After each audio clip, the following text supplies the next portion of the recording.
Okay, so now that I have everything cut out, I'm ready to start doing the dyeing process. So I dye my books blue, but you'll notice the finished product has darker blue lines and blue around the windows. The way I do that is I have a refillable marker and I just put the EcoFlow Evening Blue dye directly into this. So the dye I use for the book is a little bit reduced. This is full strength EcoFlow Evening Blue, so it's a lot darker than what I'm going to use. And I'm just going to outline all of the lines. This actually serves two purposes. One is it's going to give us that darker line in all of our detailing. But two, and I don't know if it's just because the way I do it, but the beveling is always so deep that when I'm trying to dye it, I never seem to really get into the cracks. So when it's done being dyed, it seems like the cracks and creases around the beveling are undyed or very light. So this allows me to use this pencil and really get deep down inside those creases. Now, this is not going to look pretty by any means when I'm done doing this part. It's not until I dye the whole book that the final look really shows through.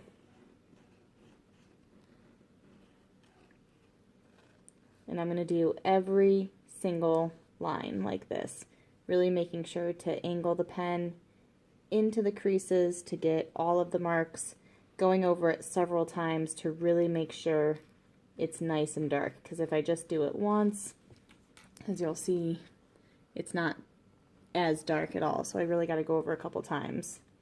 And this is one of those markers where you kind of have to pump it to get the sponge full, and then it will really glob on there. And take your time with this part, just so you don't, sometimes I'll get carried away and I'll end up, skipping over the crease or the bevel and accidentally drawing on the book itself. If you do that, it's not a problem, but if it's really dark, you'll be able to notice it. Your customer or whoever you're gifting this to, they won't be able to notice it, but you'll know it's there. So just take your time and follow your lines carefully. Okay, I'll see you when I'm done with this step. Okay, I'm all done tracing the lines.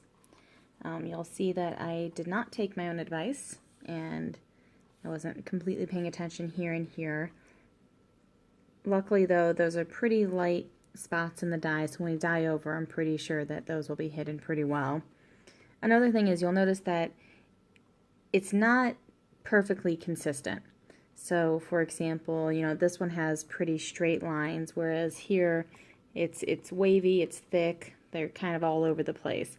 That's okay, because what we're doing here is creating that darker, worn look, as in from the book, or I'm sorry, from the show, Doctor Who. So River Song's book is very worn, it has blotches, it has some wear and tear into it, where spots are darker, and that's what we're really trying to do, is bring out that inconsistent coloring to make it look like a worn, used book. Okay, welcome to my mess of a workroom. I now have my area set up ready to dye. This craft make paper makes a really good surface to dye on. And you just have to double it over, or else it will soak through.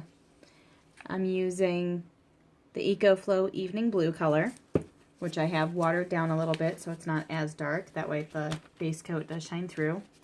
And a damp sponge. And I just mix it up in a glass bottle, which I call my Dr. Blue. I'm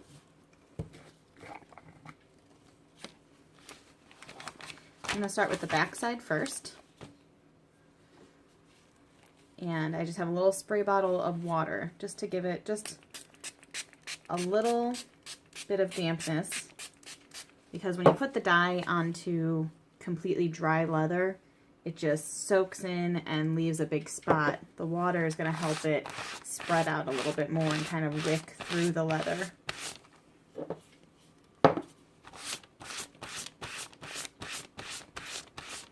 I know a lot of techniques say to put the dye on in a circular motion, but I feel like the back of the leather has a specific direction that the grain runs, and if you just run with that direction, you can get a much smoother application.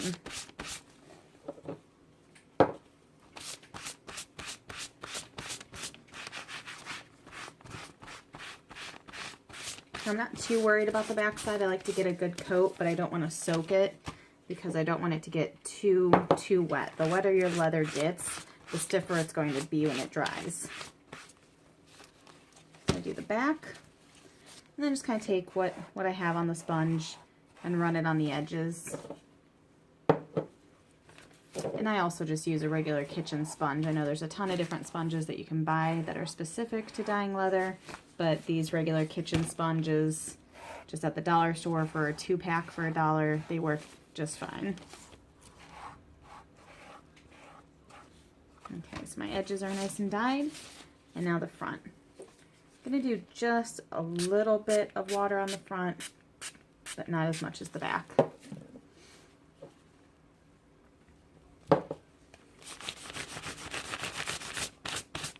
And I always move fast on the front because it seems like if it sets in on one spot, it's really hard to blend it together.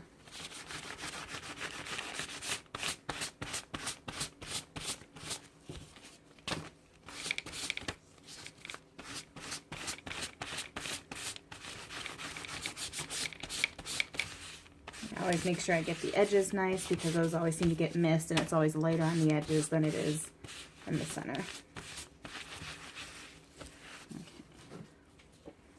Some dyes will leave a streaky pattern. The blue Eco Flows won't, so it's not as necessary to do that round circular motion.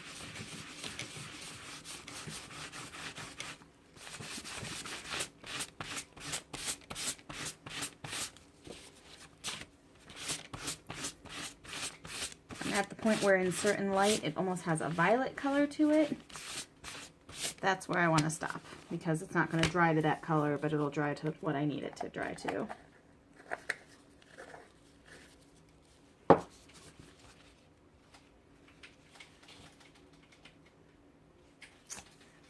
Sorry, the sun's coming in my window and now I have a shadow effect, but you can see it. And I have these wooden blocks cut perfectly for the insert of a book. My husband so graciously cut that for me. While it's wet and pliable, I'm just going to line up the edges, specifically the corners. Press it out just a little bit to make sure it folds evenly.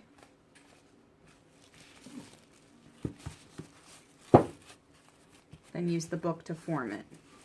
I really like to try to pull it down on the book, flatten out the binding, so that way it really gives me that flat book binding. Just have to be careful when doing that to make sure that you don't wiggle the book around too much or end up forming it off center, because it's really hard to get back to where you need it to be. Okay, so that's even and it's nice and tight on the book. I'm actually going to go ahead and put it between 2 sheets of cardboard and lay something flat and heavy on top of it so it forms, and just let that dry overnight.